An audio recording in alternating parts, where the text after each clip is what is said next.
just hindi sa neto makibalita makialam matuto at magdesisyon tama magdesisyon ang tama Skip the scroll and stream at every 36 news stream kasama si Justin di sa neto makibalita makialam matuto at magdesisyon na tama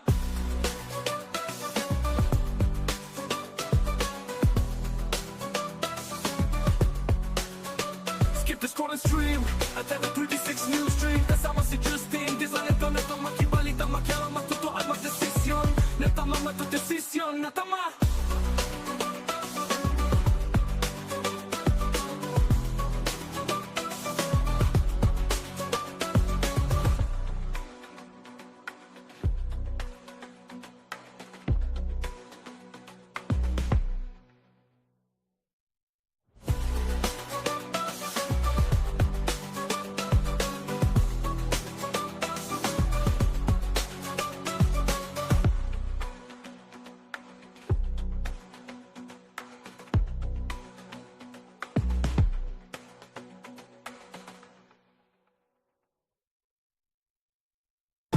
Balitang makatotohanan Balitang mapagkakatiwalaan Balitang may paggagamitan Skip the scroll and stream at every 36 news stream kasama si Justin di sa neto makibalita makialam matuto at magdesisyon tama magdesisyon ang tama Skip the scroll and stream at every 36 news stream kasama si Justin di sa neto makibalita makialam matuto at magdesisyon na tama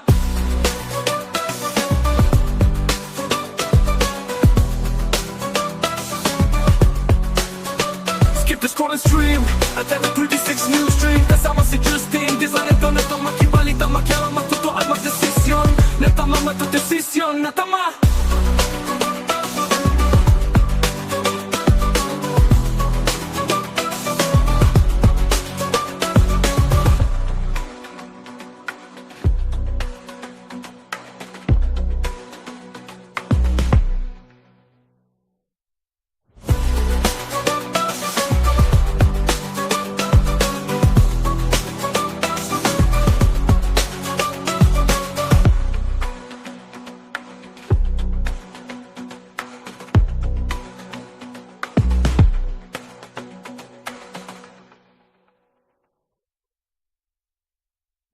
Balitang makatotohanan Balitang mapagkakatiwalaan Balitang may paggagamitan Skip the scroll and stream at every 36 news stream kasama si Justin di sa neto makibalita makialam matuto at magdesisyon tama magdesisyon ang tama Skip the scroll and stream at every 36 news stream kasama si Justin di sa neto makibalita makialam matuto at magdesisyon na tama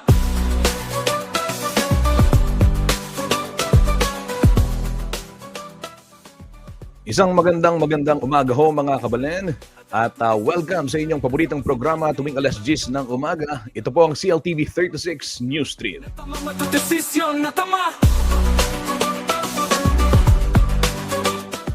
Kabalen, Justin Dizon po maghahatid sa inyo ng balita at impormasyong makatotohanan, balita at impormasyong mapagkakatiwalaan at balita at impormasyon na may paggagamitan. Yan po ang pangako ng CLTV 36 News and Current Affairs sa halos at 2 million followers natin dito ho sa social media Facebook. Yan, kaya naman follow lamang itong ating page at CLTV 36 Official and at CLTV 36 News para ho sa mga balita at impormasyon tungkol sa Central Luzon at syempre sa labas ho ng ating rehiyon na may kinalaman sa ating mga mamamayan. Balitang may paggagamitan Skip the scroll and stream Kabalen, sa bayan po itong napapanood din sa ating YouTube channel at CLTV 36 Official at sa ating telebisyon Luzon, Visayas at Mindanao via Signal Channel 115 nationwide ho yan, Air Cable Converge Channel 71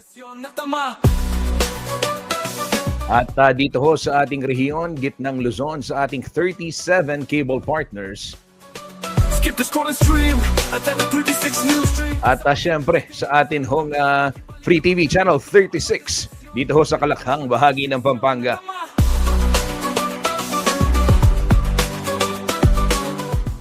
Kumusta ho kayo? Araw ho ng Martes ngayon, October 21. Ayan, ipapalapit na ho yung ating paggunita ng undas, yung daon.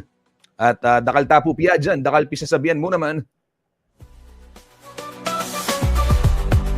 Kanina hoy, napanood natin ang talakayan sa CLTV 36. Kasama ho sina Tito Perry Pangan, Boy Santiago at Albert Lacanlale. Kanina na nakita ko, napanood ko pinag-uusapan nga itong mga anong tawag dito, mga development diyan sa DPWH. Ito yung paghahanap ng tauhan ni Sec Vince Dizon dahil halos 2,000 daw yung pupunan na vacancies. Nabanggit kanina sa talakayan pinag-usapan din na prioridad daw ni Secretary Dizon itong mga job order na nandyan na sa DPWH. Yung mga deserving, ika nga, sila ho yung nais nilang bigyan ng pagkakataong maregular dyan sa kagawaran.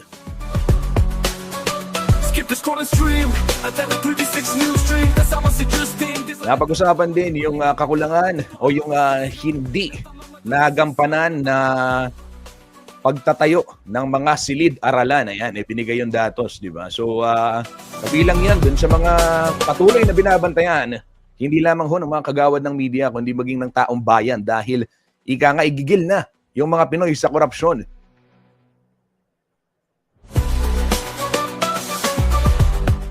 Eto, shout out muna sa ating masugid na tagapanood, si Jesse Baltasar. Ayan, isang magandang umaga sa iyo. Kuyang Jesse, kumusta? Naway nasa mabuti kang kondisyon sa mga oras na ito. Sige ho mga kabalin, silipin muna natin sitwasyon ng trapiko. Balitang may paggagamitan. Makibalita muna tayo, sitwasyon ng trapiko sa ilang bahagi po ng North Luzon Expressway.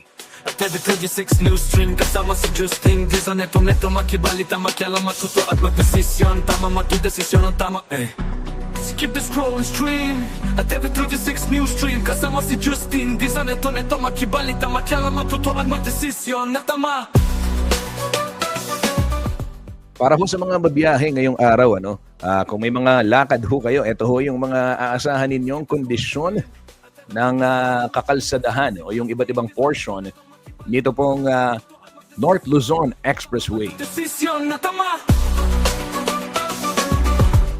Dito muna tayo sa pinaka-itaas na box, yun hong leftmost dyan sa gawing itaas, first row.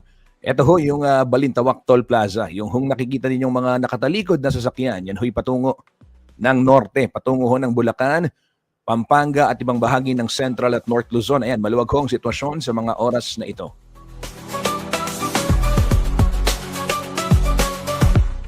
Samantala, dyan ho sa may southbound naman, area ng Balintawak pa din, light traffic. So sa mga bumabiyahe o babiyahe, ayan, samantalahin ho natin, maluwag ang sitwasyon dyan sa may area ng Balintawak. Pero, mamaya, may papakita ako sa inyo. Sa Marilao, for sure. Eto na. Yan, Valenzuela Interchange, maluwag ho ang sitwasyon dyan sa may area ng Valenzuela. Magkabilang linya, fast-moving, ito hong mga sasakyan. Sa Mindanao Toll Plaza, may konting bara na dyan, dyan ho sa mga palabas ng expressway. Asahan ninyo yung pagbabagal ng daloy ng mga sasakyan. Dyan ho sa may, anong tawag dito, area ho ng Mindanao Toll Plaza kung kayo po'y mag-e-exit. Ayan. At 36 News Street, kasama si Justin Dizon. Neto makibalita, makialam, matuto at magdesisyon. Neto magdesisyon na tama.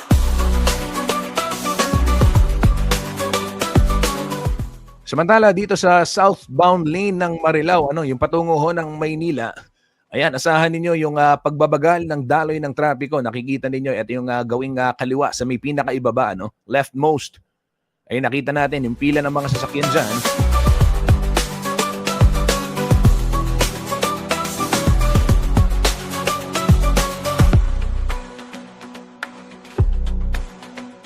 Yan ho mga kabalin, real time yan. Itong traffic dyan sa may southbound lane ng Marilao, Bulacan, dyan sa portion ng NLEX.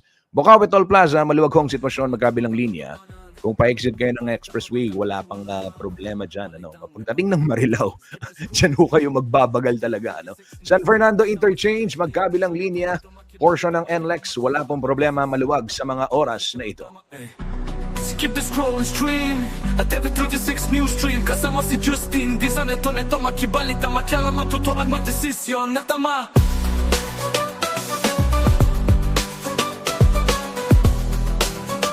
Mula naman dyan sa North Luzon Expressway, silipin naman natin sitwasyon ng mga kalsada sa iba't ibang bahagi po ng lalawigan ng Bataan. Mula ho ito sa One Bataan Command Center, real time, 10:09 ng umaga ngayong araw ng Martes, October 21, 2025. Ito ho yung mga babiyahe patungong kanlurang bahagi ng ating rehiyon, gitnang Luzon. Kung kayo po ay magtutungong Bataan o di kaya naman Olongapo City, sa ibang bahagi ng Zambales at hindi magdaraan dyan sa may SC Tex.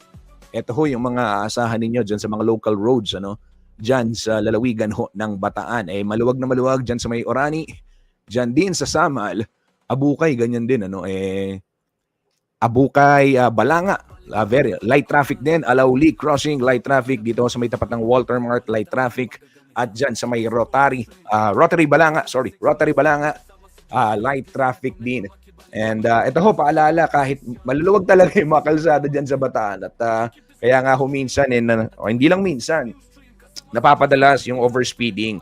Napapadalas din yung mga road crash. Kaya po mahigpit na paalala ng provincial government ng Bataan, sumunod ho dun sa mga itinakdang speed limits. Skip the scroll and stream at 36 news stream. Kasama si Justin. Ano ba yung mga speed limit, Kuyang Justin? 60 lamang sa mga motorsiklo. Huwag na ho kayong mag-banking. Yung mga truck at van, 50 lamang ang pupwedeng takbo. Samantala yung mga pribadong sasakyan, pwede hong 80, and yung mga PUV, ito yung mga pampasaherong jeep, di ba bang sasakyan, hanggang 70 ang maximum limit yan.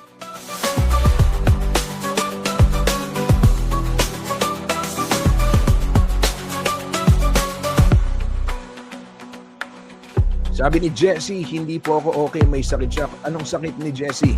Get well soon, Jessie Baltasar. Ayan, sana magpagaling ka, Jessie. Ayan, maraming salamat sa pagtutok.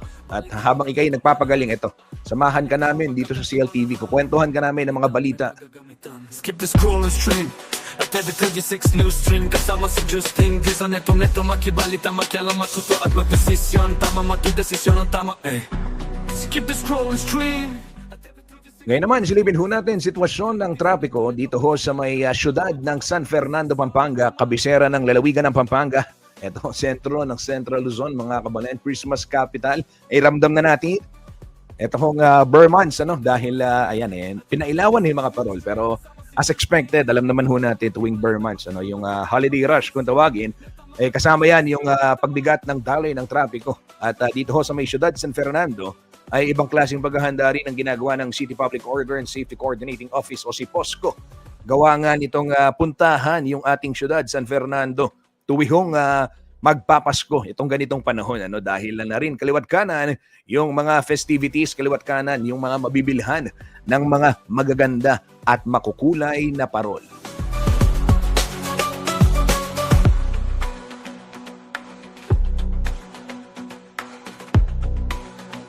Okay, traffic situation muna tayo sa San Fernando, Pampanga. Ito muna tayong upper row, 1, 2, 3, 4. Ito ho yung gawing itaas. Ito may numero. Ayan, yun hong 1 yan sa tapat na may tapat ng Pepsi. Kaya ni pong sindalan na pinino. May impis siya pa. O basta kitang tulid Pepsi. Bamba, sindalan ni sindalan.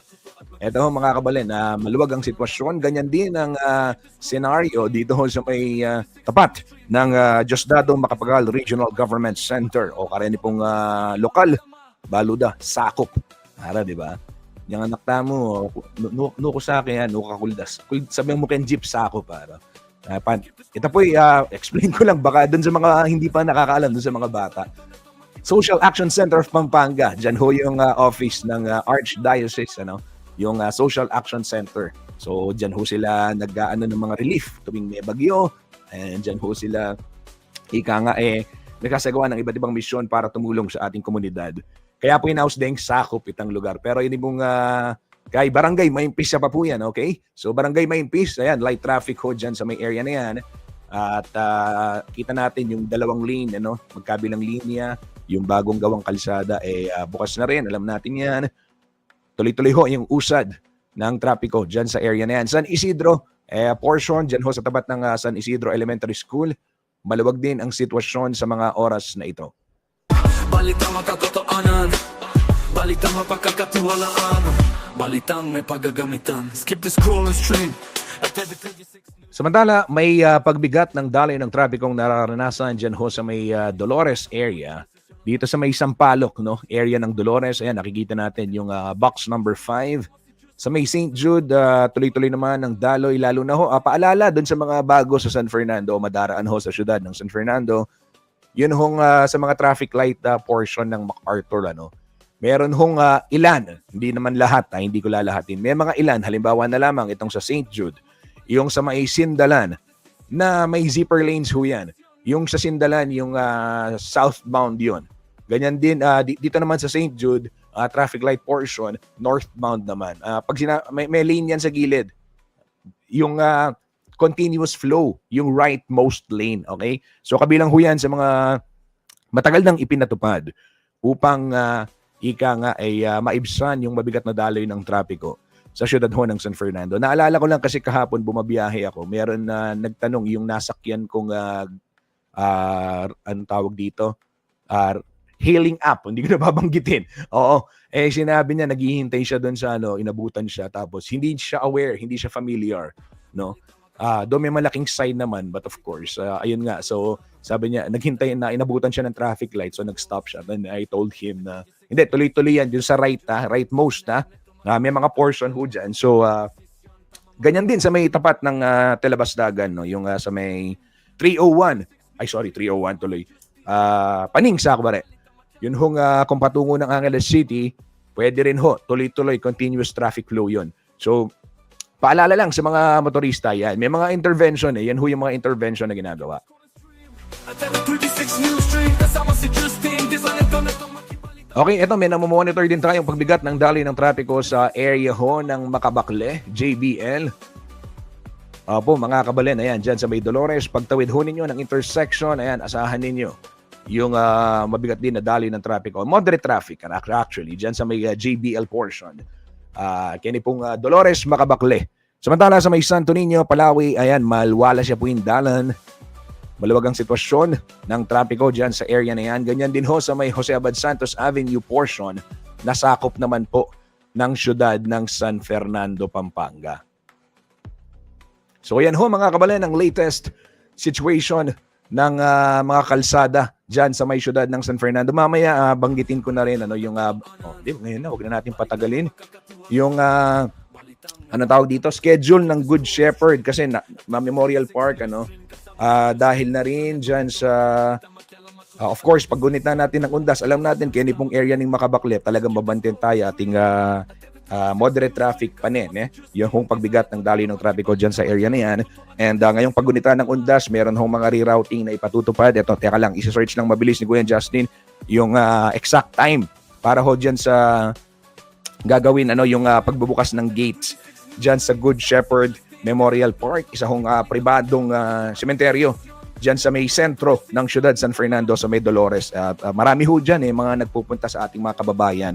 Betong ya po ka rin peka mumuna. Nung ako magkamali na private Memorial Park kaya po sa San Fernando yung Good Shepherd.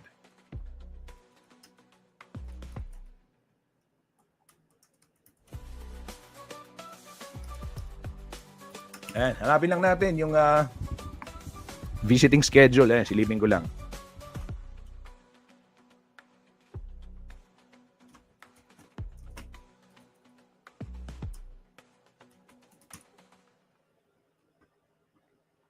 Ito. Yan. Pakita ko Balitang mapagkakatiwalaan, balitang may paggagamitan. Skip the scroll and stream at every 36 news stream, kasama si Justin. Di sa neto makibalita, makialam, matuto at magdesisyon. Tama magdesisyon ang tama Skip the scroll and stream at every 36 news stream, kasama si Justin. Ito, public service announcement muna tayo para ho sa ating mga kababayan na nagpabalak o nagpaplano na ng kanilang magiging schedule sa darating na All Saints Day and All Souls Day sa November 1 and 2 at kahit itong 31 ng Oktubre ay may mga mag-iilaw na rin para hindi makisabay doon sa dagsaho ng marami nating kababayan sa mga iba't ibang sementeryo dito sa ating lalawigang Pampanga at sa ibang bahagi pa ng Central Luzon.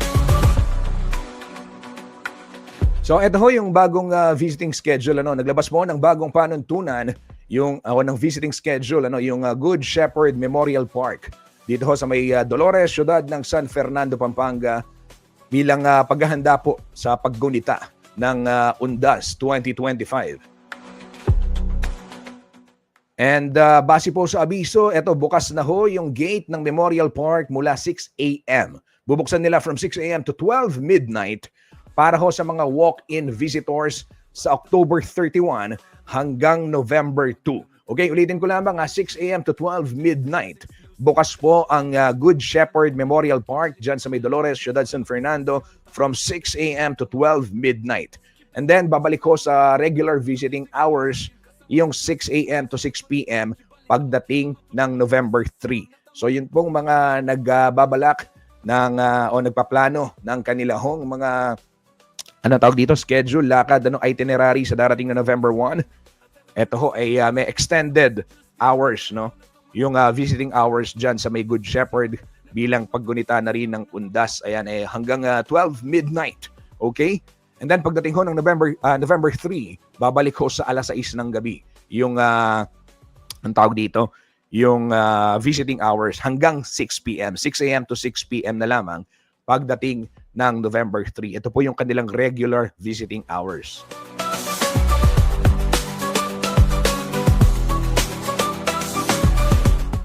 Paalala ho sa mga magtutungo sa Good Shepherd at sa iba pang mga sementeryo, mahigpit pong ipinatutupad talaga to. Ito particular na sa Good Shepherd, hindi papayagang makapasok ang anumang sasakyan sa loob ng sementeryo from October 31 to November 2. Ito ho yung UNDAS. Ipinagbabawal din ito hong pagsusugal, pagdadala ng matutulis na bagay, alak, at yung malalakas na sound system. Bawal din ho yung mga alagang hayop upang mapanatili ang kaayusan ng paggunita sa araw ng mga patay.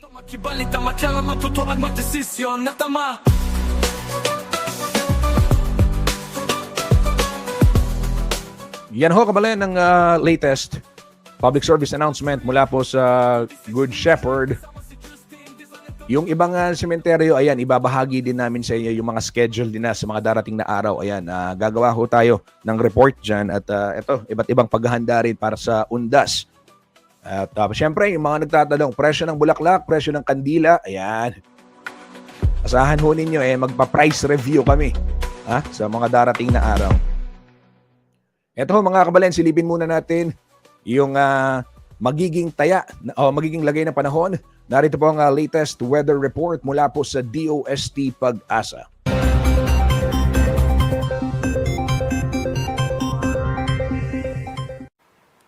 Magandang umaga po sa inyong lahat at live mula dito sa Pag-asa Weather Forecasting Center. Narito na ang lagay ng ating panahon ngayong araw ng Martes, October 21, 2025.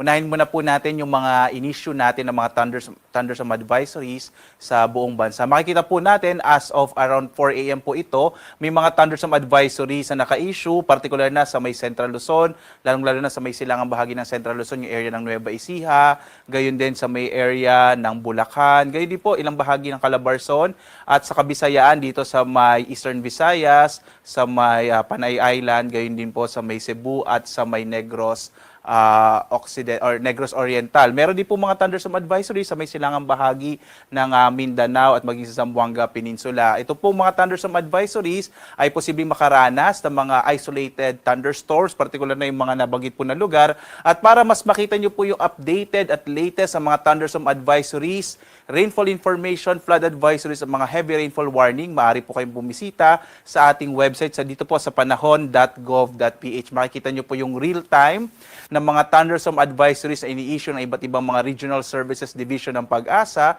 sa buong Pilipinas. At sa ating latest satellite images naman, makikita po natin itong bagyong Ramil, may international name na si Fengshen, ay huling namataan 795 kilometers kanluran ng Lawag City sa Ilocos Norte. Nasa labas na po ito ng Philippine Area of Responsibility at patungo sa may bahagi ng Vietnam. Hindi na ito nakakaapekto sa ating bansa, maging yung trough o maging yung mga kaulapan na dala nito, ay hindi na rin nakakaapekto sa ating bansa. Sa ngayon, easterlies o yung hangin nagmumula sa karagatang Pasipiko ang magdadala ng mas malaking posibilidad ng mga pag-ulan dito sa may bahagi ng Batanes, gayon din sa may Eastern Visayas at sa may Caraga at Davao Region. Makikita niyo po, no, may mga kaulapan dito sa may area ng Caraga, dulot ng easterlies. Ang malaking bahagi naman ng ating bansa, ang nalalabing bahagi ng ating kapuluan, dito sa Metro Manila, sa may area po ng Luzon, Visayas at sa may kanlurang bahagi ng Mindanao, makararanas naman ng mas maliwalas sa panahon, mas maliit yung posibilidad ng mga tuloy-tuloy na mga pag-ulan, bagamat posible pa rin yung mga isolated rain showers and thunderstorms.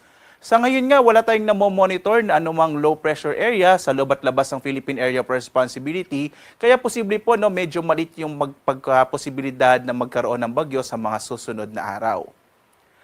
Ngayong araw nga, dito sa Luzon, inaasahan natin na mas malaking posibilidad ng mga pag-ulan sa may bahagi ng Batanes dulot ng easterlies, habang ang nilalabing bahagi ng Luzon makararanas naman ng mga isolated rain showers and thunderstorms sa hapon hanggang sa gabi, posibleng medyo mainit po sa umaga hanggang tanghali. Agwat ang temperatura sa lawag, sa 25 to 32 degrees Celsius. Sa Tuguegarao, nasa 25 to 32 degrees Celsius. Yung bahagi ng Baguio po, umabot na ng 18 to 24 degrees Celsius. Sa Metro Manila, 25 to 31 degrees Celsius. Sa Tagaytay, 22 to 30 degrees Celsius. Habang sa Legazpi, nasa 24 to 31 degrees Celsius. Sa bahagi naman ng Palawan, Visayas at Mindanao, makikita po natin mga isolated rain showers and thunderstorms pa rin na mararanasan sa may bahagi ng Palawan. Sa Calayan Islands, 24 to 31 degrees Celsius, habang sa Puerto Princesa, 24 to 31 degrees Celsius ang agwat ng temperatura. Mas malaking posibilidad naman ng mga pag-ulan sa may Eastern Visayas, dulot ng easterlies. Habang ang nilalabing bahagi ng Kabisayan, makararanas naman ng mas maliwalas sa panahon na may mga localized thunderstorms sa hapon hanggang sa gabi. Agwat ang temperatura sa Iloilo, 25 to 31 degrees Celsius. Sa Cebu naman, 26 to 32 degrees Celsius. Habang sa Tacloban, 25 to 30 degrees Celsius.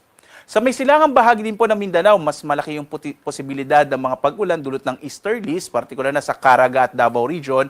Habang ang nilalabing bahagi ng Mindanao, makararanas naman ng bahagyang maulap hanggang sa maulap na kalangitan na may mga pulupulong pag-ulan, pagkidlat, pagkulog. Agwat ang temperatura sa Zamboanga, nasa 24 to 33 degrees Celsius. Sa Cagayan de Oro, 24 to 31 degrees Celsius. Habang sa Davao, nasa 26 to 32 degrees Celsius yung agwat ng temperatura. Sa lagay naman ng ating karagatan, makikita po natin na moderate to rough or katamtaman hanggang sa maalon na karagatan na mararanasan, partikular na sa may extreme northern Luzon, kaya iba yung pag-iingat po. Bagamat sa ngayon nga, wala tayong nakataas na gale warning sa anumang bahagi ng ating bansa. In general po, banayad hanggang sa katamtaman na magiging pag-alon ng ating karagatan dito sa ating bansa. Narito naman ating inaasang magiging lagay ng panahon sa mga susunod na araw. Makikita po natin bukas, araw ng Miyerkules, posible pa rin ang maulap na kalangitan na may mga pag-ulan sa may bahagi ng eastern section po ng Mindanao. Pagdating ng Huwebes hanggang Biyernes, posible po na magsimula ulit yung northeasterly wind flow. Sa ngayon po, minomonitor natin, posibleng this week or next week ay magsimula naman po itong amihan. Normally po kasi, ang amihan nagsisimula po yan magandang towards the end of October hanggang first few weeks of November. Pagdating ng araw naman ng Sabado, posibleng makaapekto ulit ang easterlies dito sa may silangang bahagi ng Mindanao at maaaring magdala ng maulap na kalangitan na may kalat-kalat ng mga pag-ulan, pagkidlat, pagkulog. So yan po yung maaaring maranasan towards the end of the week, pagdating po ng weekend. So in general po, fair weather or maaliwalas sa panahon na maranasan sa malaking bahagi ng ating bansa sa mga susunod na araw, bagamat posible pa rin yung mga isolated rain showers and thunderstorms, lalo na sa hapon hanggang sa gabi. At muli po, posibleng magsimula naman ito ulit yung northeasterly wind flow o yung hangin nagmumula sa hilagang silangan, partikular na dito sa may bahagi ng Northern Luzon. So lagi pong tumutok sa mga update ng Pag-asa para sa nagbabago nating panahon. Lalo't patungo na nga tayo sa panahon naman ng amihan. Sa ngayon po, nasa transition period po tayo. At ang ating araw ay sisikat mamayang 5:49 na umaga at lulubog, ganap na 5:33 ng gabi. At sundan pa rin tayo sa ating iba't ibang mga social media platforms, sa X, sa Facebook at sa YouTube at sa ating dalawang websites, pag-asa.doc.gov.ph at panahon.gov.ph para malaman po natin yung mga latest updates sa lagay ng ating panahon, ng ating klima, lalong-lalo na po yung mga ating ini-issue mga thunderstorm advisories, rainfall information, heavy rainfall warning at flood advisories sa buong bansa. At live po na nagbibigay update mula dito sa Pag-asa Weather Forecasting Center. Ako naman si Obet Badrina. Maghanda po tayo lagi para sa ligtas na Pilipinas. Maraming salamat po. Have a blessed Tuesday sa inyong lahat.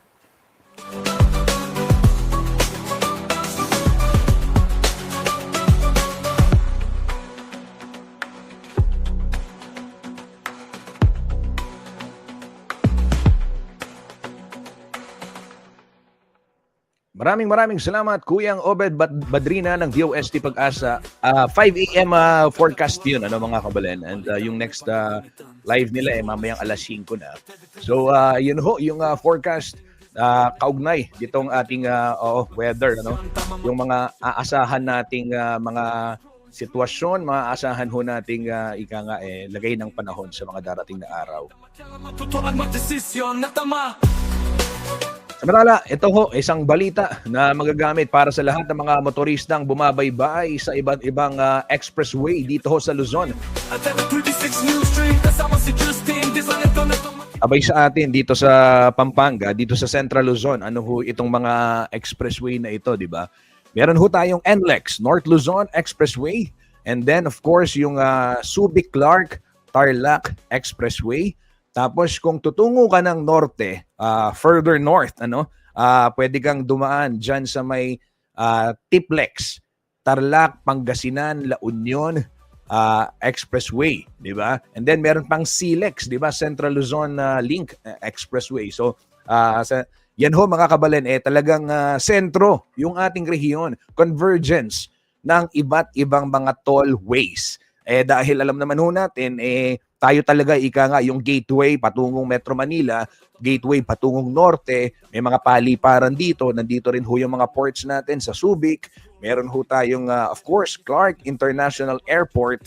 So marami hong bumabiyahe. Tapos madalas nating ma-encounter, ito, I'm sure marami sa atin makaka-relate nito.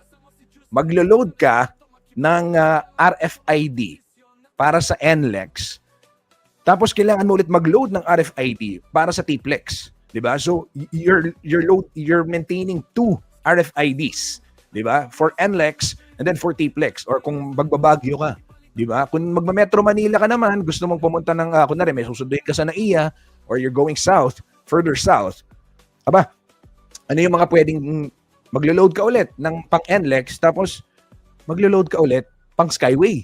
Kasi magkaiba 'yan 'di ba? Auto sweep tapos Easy Trip, di ba? Pero ito, magandang balita ho para sa lahat ng mga motorista, mga bumabiyahe. Ito, meron ng bagong development. Ayan. Ito ho yung tinatawag na One RFID All Tollways. So, starting today, okay, kaka-anunsyo lamang, kapapasok lamang na balita, inanunsyo na ho ng Department of Transportation na simula ngayong araw, October 21, okay, 2025, hindi na po kinakailangan gumamit ng multiple RFID accounts para ho makabiyahe sa iba't ibang mga expressways dito ho sa ating Kapuluan, Luzon, sa lahat po ng mga expressways sa Luzon. Abay, kung Central Luzon yan at North Luzon, yan yung mga binanggit ko nga kanina. We're talking about T-Plex, NLEX, SCTEX, and SLEX. Then further south, Skyway. Siyempre, madalas din tayong gumamit ng Skyway. At kung magtutungo ng south, SLEX, di ba? And then yung iba pang mga tollways doon.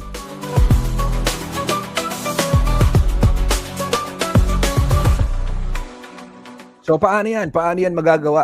Meron hong 3 paraan. Ito mga kabalen na aking babanggitin para ho sa mga motorista.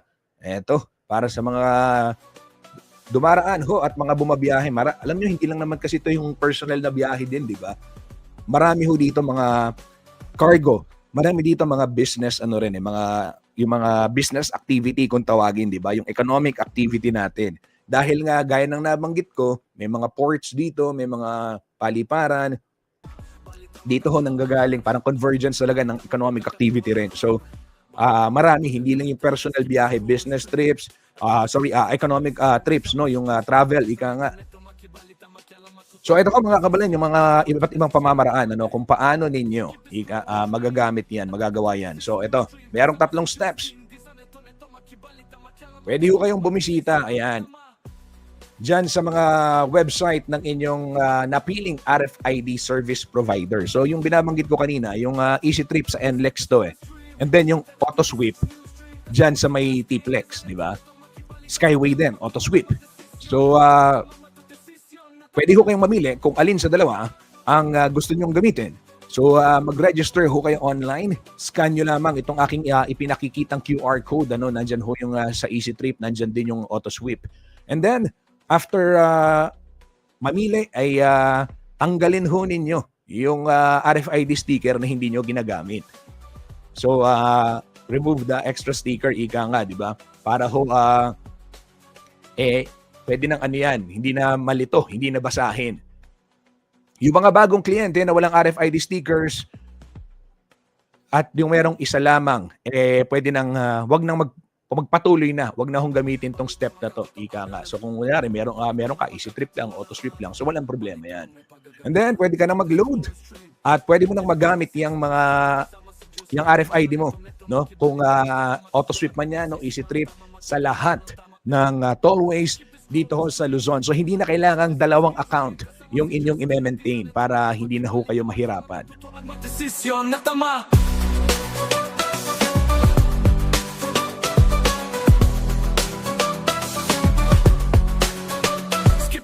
Yan ho, kabalan ng latest mula ho dyan sa may Department of Transportation. Kapapasok lamang yan na balita, breaking news, ay official nang, epektibo. Masubukan nga natin mamaya yan kung gagana. Diba? So, make sure lang may load ho yung mga RFIDs ninyo.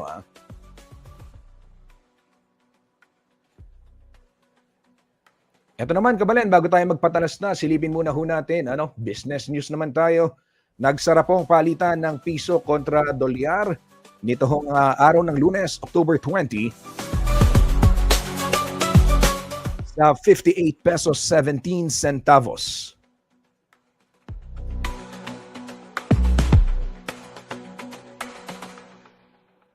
Sa Japanese yen, 38 centavos. Yung pound, 78 pesos.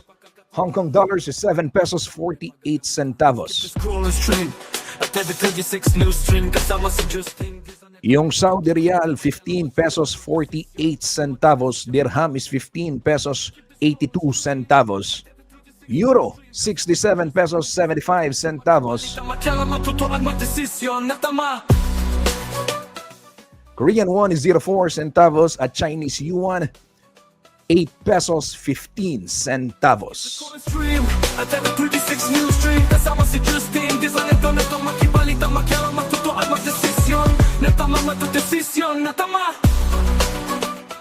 Tuloy-tuloy tayo sa balitang may paggagamitan. Ito ho, paalala sa ating mga kababayan dyan sa may syudad ng San Fernando, Pampanga, sa may B. Mendoza Street, okay? OYG Building.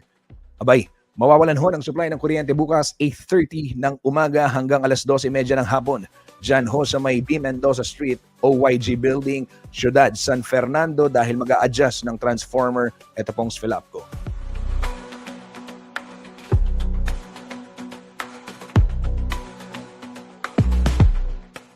Public service announcement pa din dito naman ho sa bayan ng Lubao, Pampanga, Barangay San Isidro. Mawawalan ho ng supply ng tubig.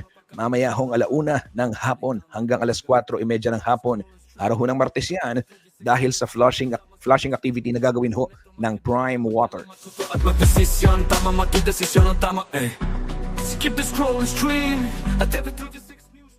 Mawawalan din ho ng supply ng tubig sa Sapang Biabas Resettlement Phase 1 dyan sa Mabalacat City mamaya hong gabi 9 p.m. hanggang bukas alas 5 ng madaling araw.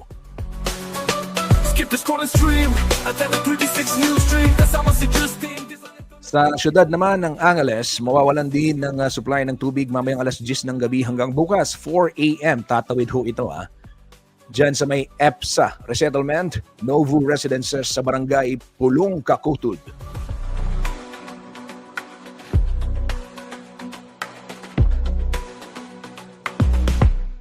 Yan ho ang latest public service announcement sa ating pagbabalik. Akin pong ihahatid sa inyong mga headlines na dapat ninyong malaman ngayong araw ng Martes, October 21.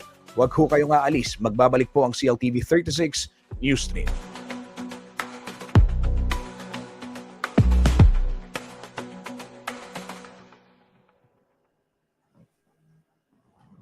Balitang makatotoanan, balitang mapagkakatiwalaan, balitang may paggagamitan. Skip the scroll and stream At every 36 new stream kasama si Justin Di sa neto makibalita, makialam, matuto at magdesisyon. Tama, magdesisyon ang tama, Skip the scroll and stream.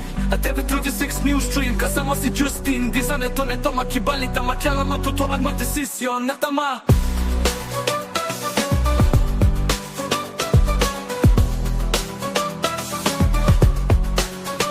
Skip the scroll and stream. At every 36 new stream kasama si Justin Di sa neto makibalita, makialam, matuto at magdesisyon na tama, magdesisyon na tama.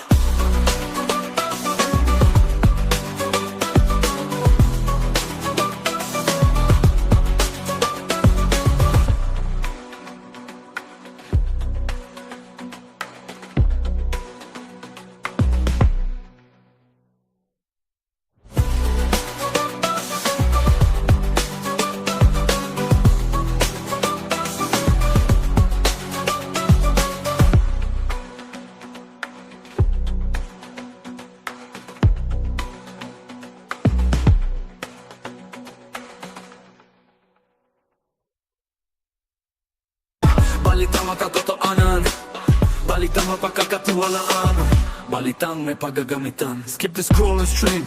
At every 36 new stream kasama si Justin Di sa neto makibalita, makialam, matuto at magdesisyon. Tama, magdesisyon ang tama, Skip the scroll and stream. At every 36 new stream kasama si Justin Di sa neto makibalita, makialam, matuto at magdesisyon na tama.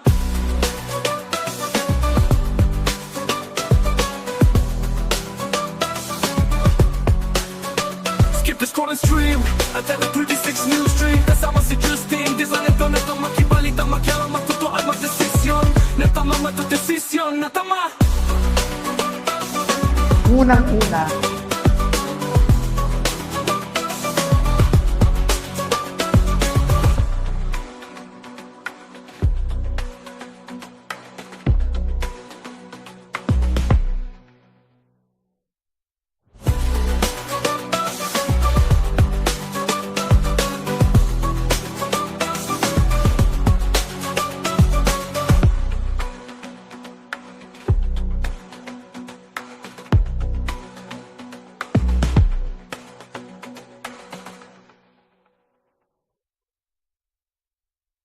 Balitang makatotohanan, balitang mapagkakatiwalaan, balitang may paggagamitan. Skip the scroll and stream. At every 36 new stream kasama si Justin Di sa neto makibalita, makialam, matuto at magdesisyon. Tama, magdesisyon ang tama, Skip the scroll and stream. At every 36 new stream kasama si Justin Di sa neto makibalita, makialam, matuto at magdesisyon na tama. Nagbabalik po ang CLTV 36 Newsstream at gaya ng aking nabanggit mga kabalen, narito na po ang mga headlines ngayong October 21, 2025, araw ho ng Martes.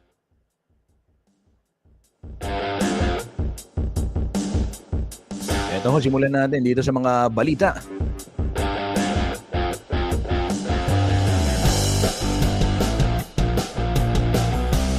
Balita sa DPWH, ito ho mga kabalen, handa raw itong Department of Public Works and Highways Pampanga 3rd District Engineering Office o DEO na ipasilip ang lahat ng kanilang dokumento at proyekto mula ho taong 2016 hanggang 2026. Bay, ito po inanunsyo nila, ano? Ito raw ay para patunayan na walang kontratang nakuha sa kanila ang ADG Gonzales Construction na pagmamayari ng pamilya ni dating Senior Deputy Speaker at Pampanga 3rd District Representative Aurelio Dong Gonzales Jr. Ayon ho sa tanggapan, nagkaroon ng kalituhan sa pagkakaiba ng Congressional District na saklaw ng bawat DEO. Anila, Pampanga 1st DEO ang may jurisdiction sa Pampanga 3rd Congressional District na binubuo ng Mexico, Bacolor, Santa Ana, Arayat at City of San Fernando. Habang Pampanga 3rd DEO naman ang may hawak sa Pampanga 1st District na binubuo ng Mabalacat City, Angeles City at Magalang. Ang kalituhan po ay lumutang matapos maiulat ang umano'y conflict of interest sa mga kontratang nakuha ng pamilya Gonzales sa DPWH, kabilang na ang proyekto sa Soclaban Dam sa Abacan River. Ngunit ayon ho sa Pampanga 3rd District Engineering Office, hindi sakop ng kanilang tanggapan ang nasabing proyekto at posibleng ibang line agency ang nag-implement nito. Ang National Irrigation Administration o NIA ang pangunahing ahensya na nagpapatupad ng mga proyektong may kinalaman sa dam at irigasyon sa bansa. May rekomendasyon na rin sila na itama ang aktual na titulo ng Pampanga 1st at 3rd DEO upang tumugma ito sa tunay na nasasakupan ng mga congressional districts at maiwasan nga yung susunod na kalituhan. Samantala, patuloy pa hong nakikipag-ugnayan ang CLTV 36 News sa NIA Central Luzon at DPWH Region 3 upang makuha ang opisyal na impormasyon hinggil sa naturang proyekto at malinawan ang isyu ng umano'y conflict of interest.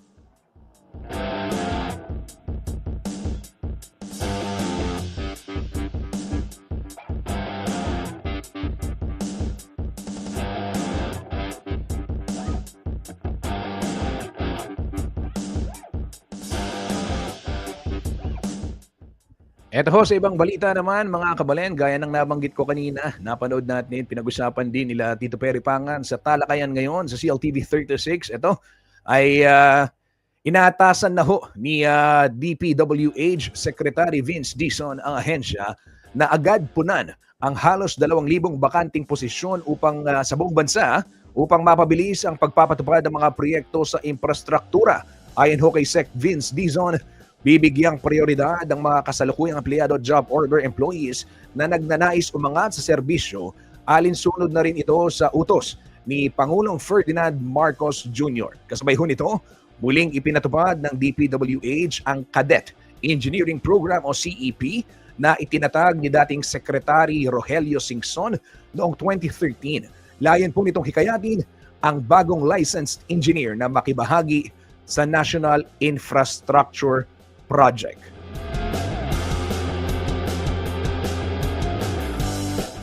Pakinggan ho natin ang pahayag ni Secretary Dizon kaugnay ng nasabing balita. Unang-una, iangat muna natin ang mga deserving, honest, hardworking people already in DPWH. Kasama na po ang mga job order employees natin ngayon. Hindi porket job order kayo ng napakatagal na panahon, wala kayong karapatan at oportunidad para umangat. Kayo po ang uunahin natin. Kayo po ang mauuna dito sa halos 2,000 vacancies all over the country. Cadet Engineering Program na ginaunch noong 2013. Napakaganda po nito. At napakaganda po nito para buhayin natin ang DPWH ng fresh blood, ng bagong mga fresh na engineers, kakapasa pa lang o bago pa lang nagtatrabaho. So I am announcing today that we are reviving the Cadet Engineering Program. Unang-una, iangat muna natin ang mga deserving, honest, hardworking people already in DPWH kasama.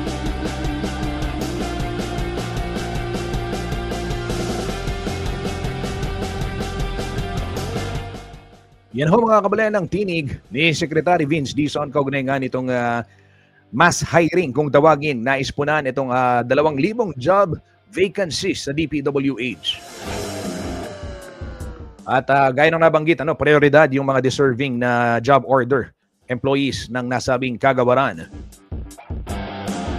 Ito naman mga kabalen, jail reveal.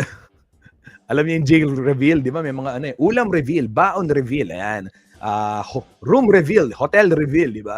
So ito ho, jail reveal naman mga kabalen ang aking ipapakita sa inyo. Yung mga sangkot ho sa maanumalyang flood control project, posible ho silang i-detain sa Quezon City Jail. Ipinakita ho ito ng DILG sa pangunguna ni Secretary John Vic Remulla. Ito ho yung New Quezon City Jail na posibleng maging detention facility nga nitong mga mapapatunayang guilty at sangkot sa mga maanumalyang flood control project. Ayon ho kay Remulla, ang hindi DILG ang magpapasya kung saan ikukulong ang mga naturang akusado. Ang Sandigan Bayan umano ang may kapangyarihang magtakda ng kanilang pansamantalang piitan.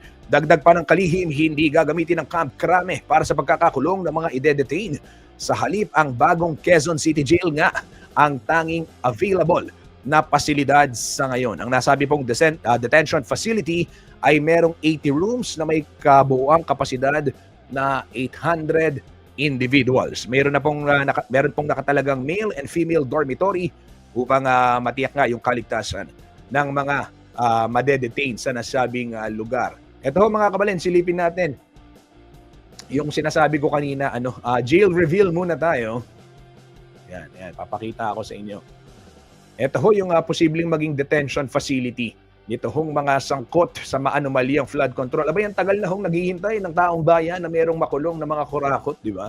Sa mga mga games, UAAP, NCAA, di ba? Nakita natin sa UAAP, yung cheer ng Ateneo, UP, Lasal. Nananawagan, ikulong na yung mga kurakot. Yan ho yung sigaw ng taong bayan. Saan ba ikukulong? Yang mga kurakot na yan, eto ho, dapat lang may makulong na kurakot. Eto ho yung jail reveal. Pinakita ng DILG kung saan pwedeng ma-detain itong mga sangkot sa mga maanomaliang flood control projects. Silipin ho natin mga kabalit.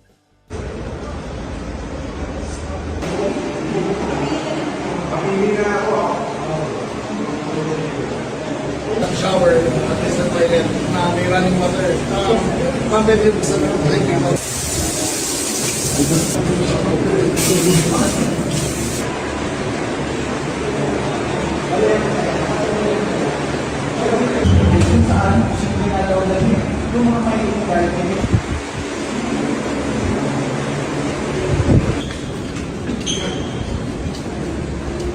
ito yung laundry area, washing area. Mga, ayan, running water rin niya.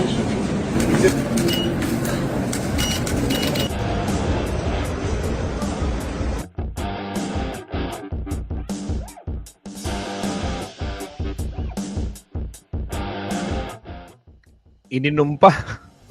Ininumpa ni Secretary Remulla yung tubig para patunayang malinis yung facility. Ayan ho, mga kabalin. So, yung mga may ginagawang anomalya dyan, ito ho yung mga posible yung kahihinatnan. Ang dami ng pinakitang facility. Dapat naman, meron lamnan na yan, di ba? Yan ho yung panawagan ng taong bayan. Di ba? Laki-laking pasilidad niya. Nasaan na yung mga nakukulong? Yan ho ang inihintay ng ating mga kababayan. Ayan.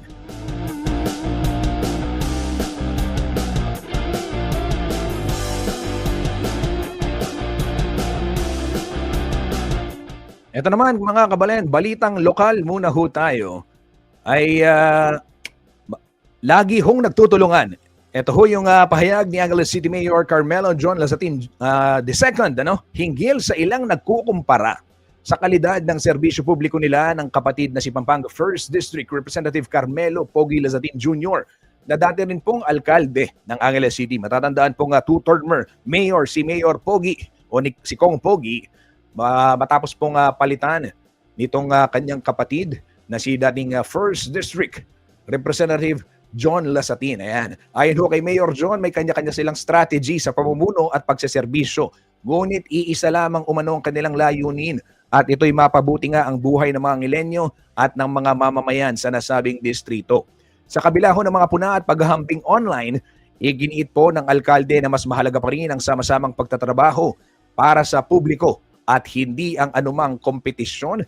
Pakinggan ho natin itong maiksing pahayag ni Mayor John Lazatin kaugnay ho nitong nasabing usapin. Dahil kapatid ko si Mayor Pogi, the congressman ngayon, magkakaroon talaga ng comparison. Pero siyempre, kanya-kanyang sistema po yan. No?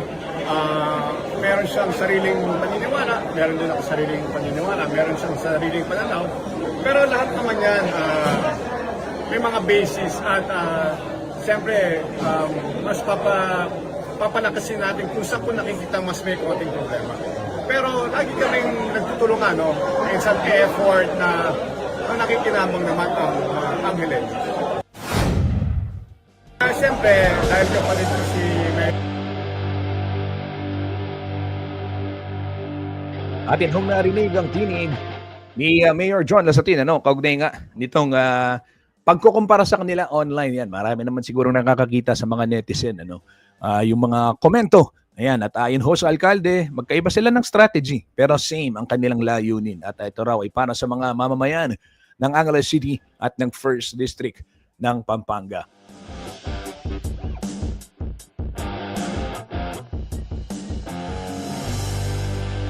Ito ho, bago tayo magtapos mga kabalen, isang pagbati muna sa ating kabalen na pinangarangalan bilang isa ho sa mga entrepreneur na kinikilala dito sa ating bansa.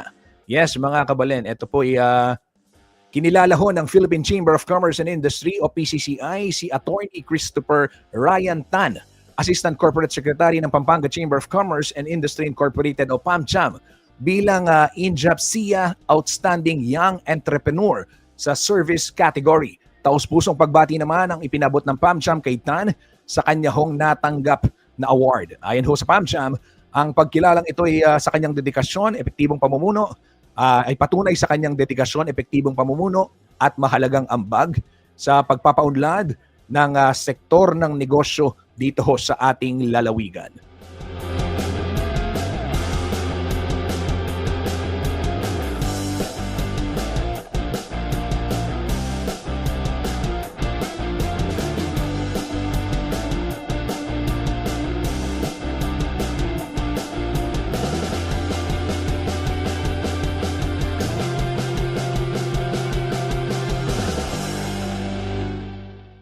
Ayan, isang pagbati po kay Attorney Christopher Ryan Tan ng Houseland Development Corporation, Fiesta Communities Incorporation, bilang at syempre, miyembro po ng Pampanga Chamber of Commerce and Industry Incorporated. Isa ho sa mga kabataang negosyante dito ho sa atin sa lalawigan ng Pampanga ang kinilala ng PCCI. Kaya naman isang pagbati ho. Yan, di ba? Palakpakan naman isa mais yan. Yan. Balitang makatotohanan, balitang mapagkakatiwalaan, balitang may pagagamitan. Skip the scroll and stream. At every 36 news stream. Time check muna ba? 10:56 na ng umaga, kabalen. Ako po'y magpapaalam na. Maraming salamat sa lahat ng tumutok dito sa ating balitaan, dito sa ating kwentuhan. Ngayon pong araw ng Martes, October 21. Ito mga kabalen, antabayan na naman mamaya. At so to speak, ayan, mapapanood nyo ng live dito ho sa Facebook page and online, sa YouTube din ng CLTV 36 ay may mga pag-uusapan. At ito ho mga kabalen, ano yung topic natin ngayon? Yes, so to speak, ayan, ay tatalakayin ito hong, nasan ba to? Pag-uusapan yung integrity, integrity check, pass or failed. Yan ho ang topic. Magiging bisita yung mga panauhin po si Attorney Marvin J. Tamayo mula po sa Civil Service Commission at si Jairus Daniel Aguilar, isa pong mag-aaral ng Legal Management sa San Beda University. Yan ho at samahan si Binibining Sonia P. Soto sa isang makabuluhang talakayan mamaya huyang 3:00 ng hapon sa So to Speak. Muli ito po si Justin Dizon. Maraming salamat sa tumutok sa mga balitang makatotohanan, balitang mapagkakatiwalaan at balitang may paggagamitan. Hanggang sa muli, maraming salamat po. Balita makialam matuto at magdesisyon, tama magdesisyon ang tama Skip the scroll and stream at every 36 news stream kasama si Justin Dizon, neto makibalita